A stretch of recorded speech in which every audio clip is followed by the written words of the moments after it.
Grace Adagok thought she was getting the miracle she prayed for. What she got instead was something that would destroy her life and expose the darkest secrets hiding behind church walls.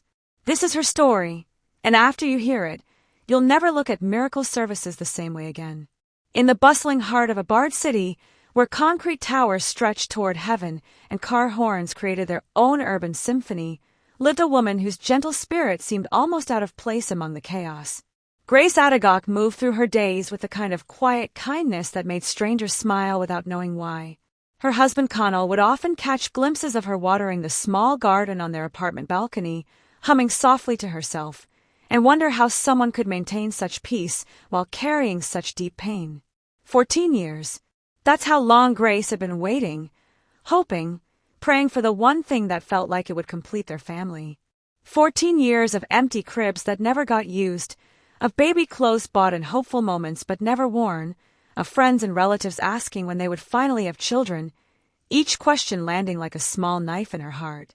The silence between Grace and Connell had grown heavy over the years, not from lack of love, but from a shared grief that neither knew how to put into words.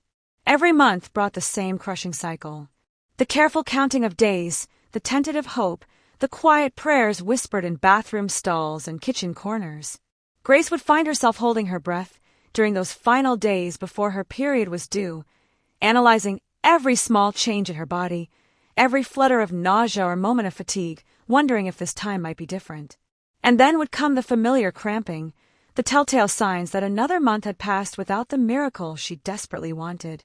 Connell would find her sometimes, sitting on the edge of their bed in the early morning hours, staring at the wall where they'd once planned to hang family photos. He never said anything during these moments, just sat beside her and took her hand, both of them understanding that words couldn't fix what felt fundamentally broken in their lives. Grace had tried everything. She'd spent countless mornings in sterile hospital waiting rooms, submitting to test after test, procedure after procedure.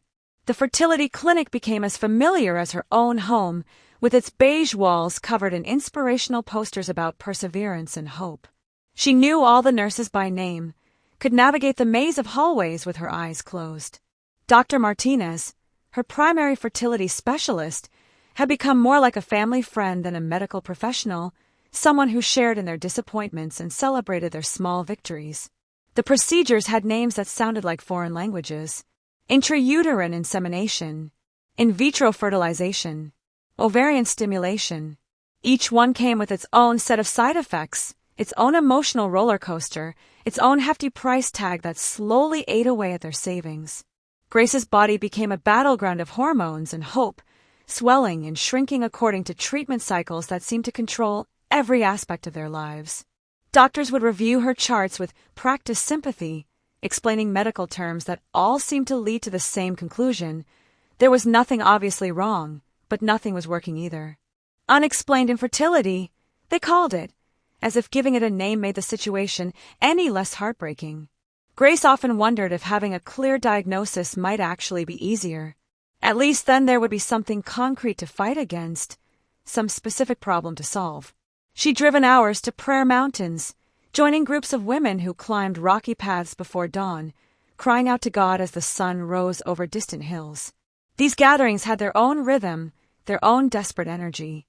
Women of all ages would arrive in the darkness, carrying bottles of olive oil and worn Bibles, their faces already streaked with tears before the prayers even began. They would sing hymns that echoed off the mountainsides, their voices growing stronger as more people joined in, creating a sound that seemed to reach directly toward heaven. Grace remembered one particular morning when she'd climbed higher than usual, finding a secluded spot where she could pour out her heart without feeling self-conscious about her tears.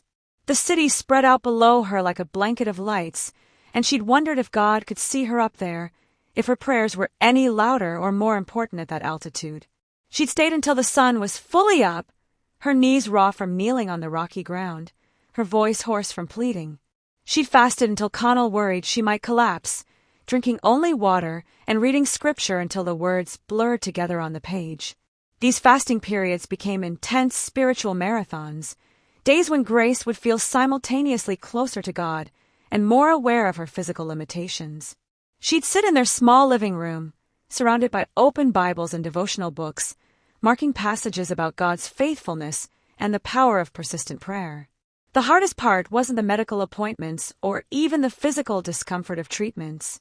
It was the way hope would creep back in, month after month, only to be crushed again. Hope was sneaky that way, Grace learned. It would hide in the smallest things: a dream about holding a baby, a random child smiling at her in the grocery store, a song on the radio that seemed to speak directly to her situation. She'd find herself making mental plans again, imagining how they'd announce a pregnancy to their families, what the nursery would look like, what names they might choose. It was the way her mother-in-law would sigh whenever she visited, the unspoken disappointment hanging in the air like smoke. Mrs. Adagok never said anything directly, but Grace could feel the weight of her expectations, the way she'd linger in the doorway of what should have been a grandchild's room, the way she paused meaningfully when talking about the future of the family name. The older woman had been blessed with 5 children of her own, and Grace sometimes wondered if she could even comprehend what it felt like to want something so desperately and be unable to make it happen. It was the way Grace would find herself avoiding baby showers and christenings, making excuses that everyone probably saw through. "I have a work commitment," she'd say, or "I'm feeling under the weather," knowing that her friends were beginning to notice her pattern of absence from celebrations involving children.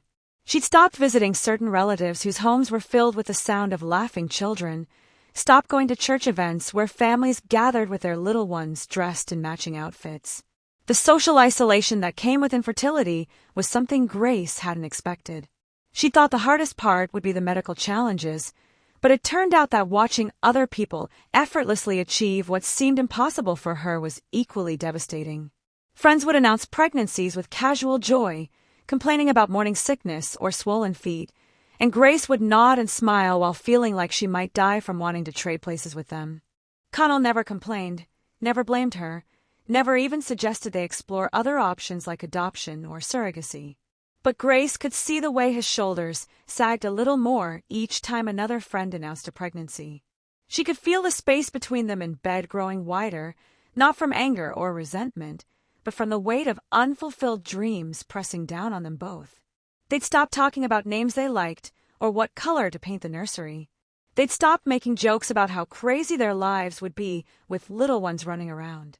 The future they'd imagined had slowly faded into something they couldn't quite bring themselves to discuss anymore. Their conversations became careful, avoiding topics that might lead back to the subject of children. They'd watch movies without families, choose restaurants where they were less likely to encounter children's birthday parties, plan vacations to places that weren't known for being family-friendly. At night, Grace would sometimes lie awake listening to Connell's breathing, wondering if he ever regretted marrying her. She knew it was an irrational thought. He'd never given her any reason to doubt his love or commitment. But in the dark hours when sleep wouldn't come, her mind would wander to painful places, imagining him with someone else, someone whose body could give him the children he deserved. It was Mrs. Blessing from apartment 4B who first mentioned prophetess Deborah Alawani. Grace had been struggling with her grocery bags, fumbling for her keys after another unsuccessful doctor's appointment, when her neighbor appeared with that knowing look older women get when they think they have the solution to your problems. Mrs. Blessing was the kind of neighbor who noticed everything, who knew when people were struggling, when marriages were strained, when someone needed help even if they were too proud to ask for it. "Sister Grace," Mrs. Blessing said, taking one of the heavy bags without being asked. "You know I don't like to interfere in people's business, but I've been watching you, and I can see the sadness in your eyes. There's someone you need to know about." Grace had heard stories like this before. Well-meaning friends and neighbors always seemed to know someone who had experienced a miracle. She'd followed up on a few of these leads over the years, visiting small churches and prayer groups, meeting with pastors and self-proclaimed prophets, always hoping but usually leaving disappointed. Most of these encounters followed a predictable pattern: emotional prayers, promises of breakthrough, requests for special offerings, and then nothing. But Mrs. Blessing was different. She pulled out her phone with the enthusiasm of someone sharing genuinely life-changing information, not just passing along gossip or half-remembered stories.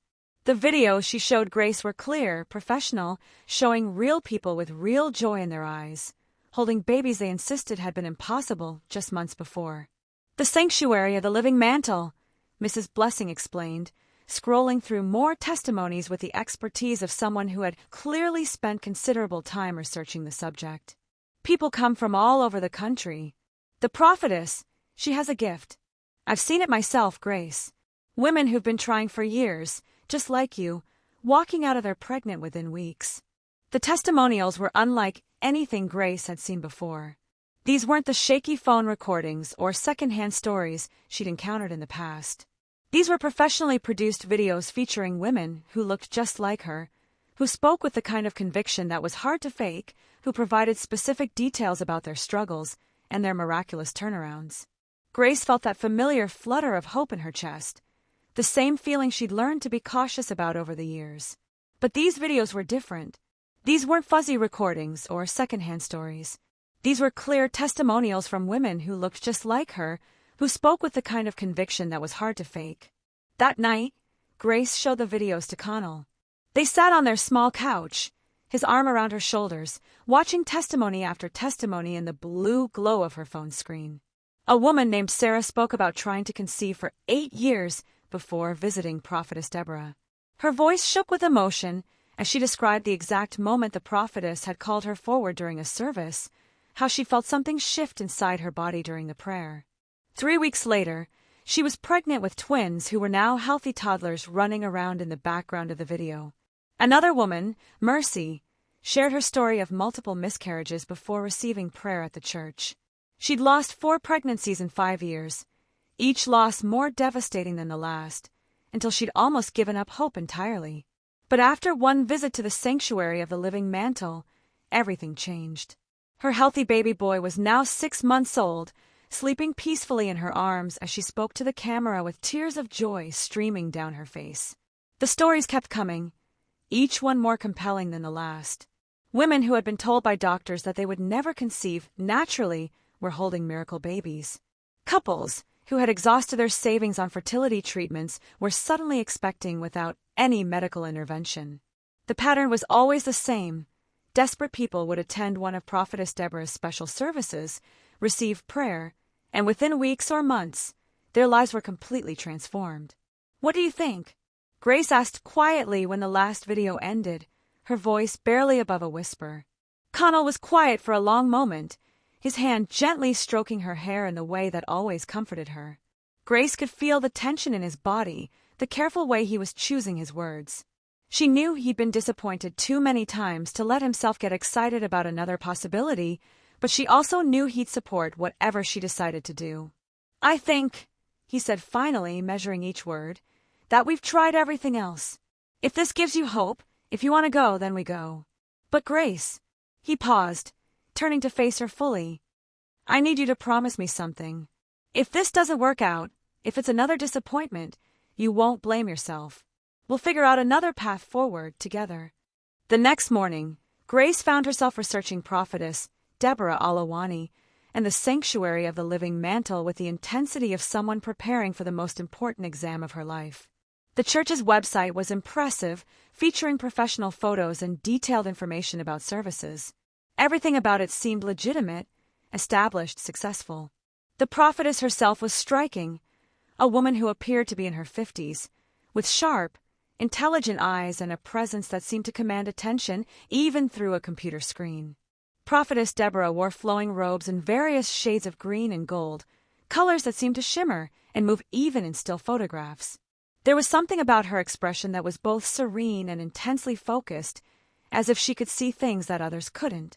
Her biography described a calling that had come to her in a vision during her 20s, a divine appointment to minister specifically to women struggling with infertility and other reproductive challenges.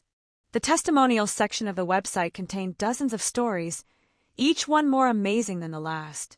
Grace spent hours reading through them, cross-referencing names with social media profiles to verify that these were real people with real lives. She found Facebook pages filled with family photos, Instagram accounts documenting pregnancies and births, LinkedIn profiles of professional women who had publicly credited Prophetess Deborah with their miracle babies. The stories followed similar patterns, but had enough unique details to feel authentic. A lawyer from Lagos who had tried for 12 years before conceiving twins after one visit to the church. A teacher from Kano who had endured 7 miscarriages before